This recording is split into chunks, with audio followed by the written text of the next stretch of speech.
Hello everybody, this is Canadian Samurai, and today we're going to look at the Figma Byleth from Fire Emblem Three Houses. Now, I've been anticipating this release ever since she was announced a year ago and pre-ordered a year ago, and now that she's finally in my hands, I can tell you that I think it's actually pretty good. However, it's also very expensive. And considering I live in Canada, you can only imagine how much I had to pay to get her in my hands. Okay, but enough of that. Let's get on with the review. First off, looking at the figure, I think it looks really good. Painting is really nice. I really like the way the hair is done, how it's brighter at the top and it gets darker as it goes to the bottom. The gold on this brooch, I assume it is very nice.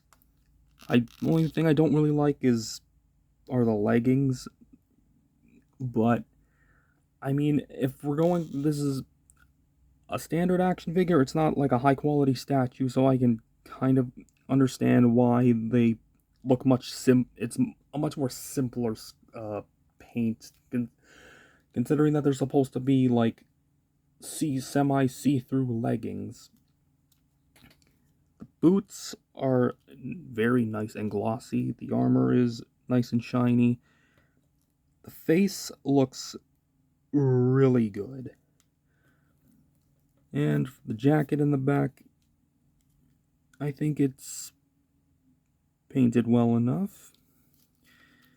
And this dagger, well, okay, first off, I cannot tell if this thing is actually like pegged on or if it's actually like molded as a part of this piece right here. Like, from the looks of it, it looks like it might actually be pegged on, but I do not want to risk breaking it, so I'm not going to mess with that. Alright, now before we get into the articulation, first let's talk about accessories. Let's put her down for a moment. Alright, first up you've got alternate faces. You have a standard blank expression that comes on her in the packaging. Then you've got a yelling face, and you've got a gentle smile, which I think is actually very fitting.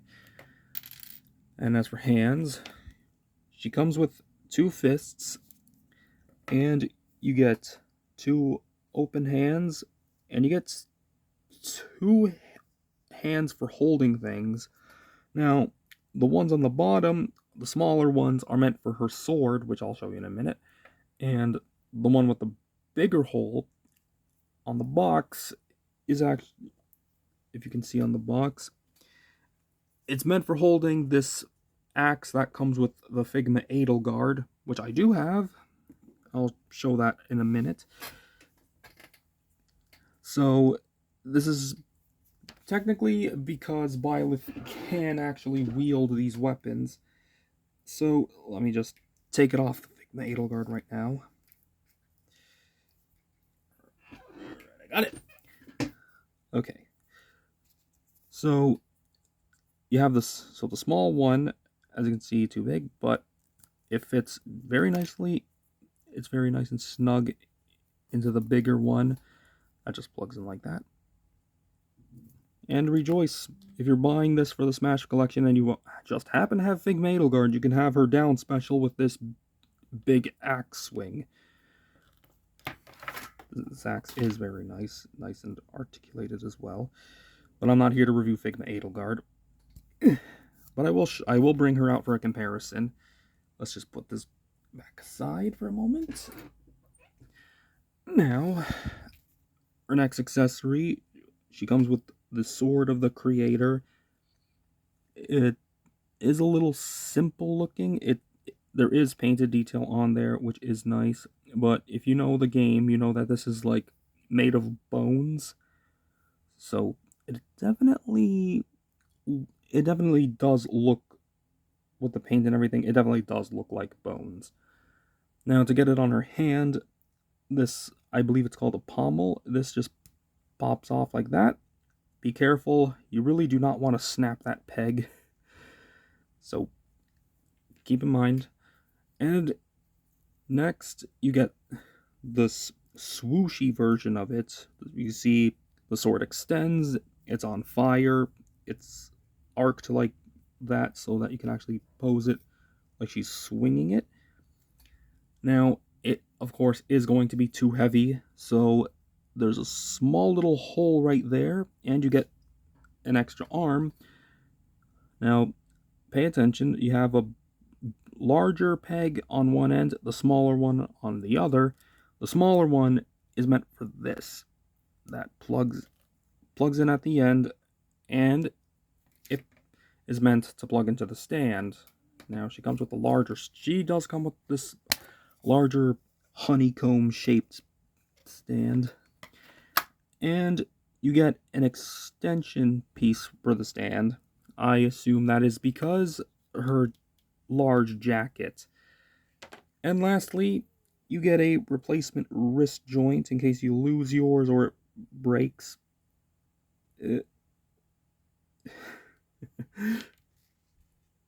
And that just rolled off my desk and now I lost it. Alright. Now, let's get on to the articulation.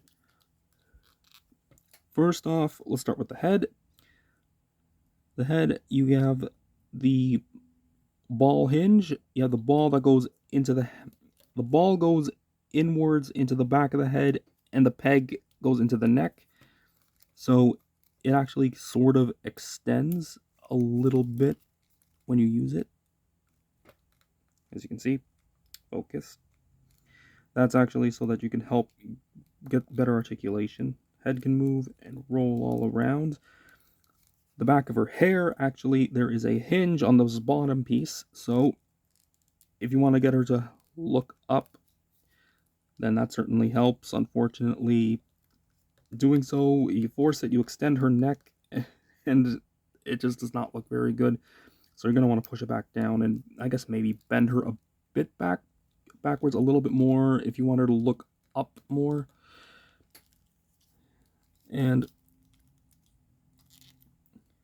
now these shoulder pieces, they are actually just, I'm not quite sure how it works. It's like a very soft rubbery piece that's attached to the shoulder, and it means that these things just flop around, but they actually do a good job getting out of the way.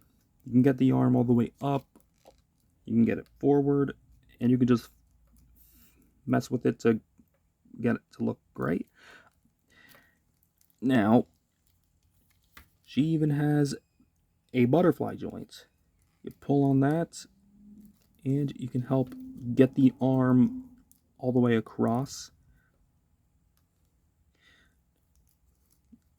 It is a ball joint, so it moves around very, very easily. It also acts as a swivel. Now, the elbow, unfortunately, does not work very well. You bend it, and because of this elbow piece, you get a little bit more than 90 degrees. I guess if you want, you could probably pop the arm off and then remove this if you want to, because this is not attached to anything. It's just a floating piece. But that's entirely on you if you want to remove that. Now, the sleeves for her jacket, they are also a separate piece, as you can see. So they can swivel out of the way, and you have a single joint to move it up and forward and back like that. I don't like that this and this are just solid plastic, so they will not, it won't move at all. It's why they gave you this extension piece, so that you can actually get it to fit in the stand properly, because yeah, no way it's gonna fit normally. Now, for this part of the torso, it's, pop it off. You can see it is just a, focus, yeah, just a straight ball joint, so that just goes into the bottom, and it moves You can wiggle it all around. Unfortunately, the upper torso twist, unfortunately, is a bit limited. It doesn't seem to go all that, doesn't move all that much, unfortunately. Unless you want to force it, but you really don't want to force it, because you don't want to grind plastic together. And down here in the lower parts, you get an ab crunch. It goes pretty good far forward. You can get her to bend pretty far forward. And going backwards, she goes pretty far backwards. Alright, now for the legs, they're on ball joints, but it's a pretty weird construction. Now, normally you would expect that the Y joint, as in ball peg here, here, and here, but instead, in order to get this ab crunch, let's see if I can pop it off. Oh, yeah. Don't worry, I'll reassemble that. Yeah. You have this piece. This, which is meant to plug in, it just sits in there, and that's actually what allows the ab crunch. So be careful. You do not want to break this, because they have, Good Smile has sold packs of replacement joints.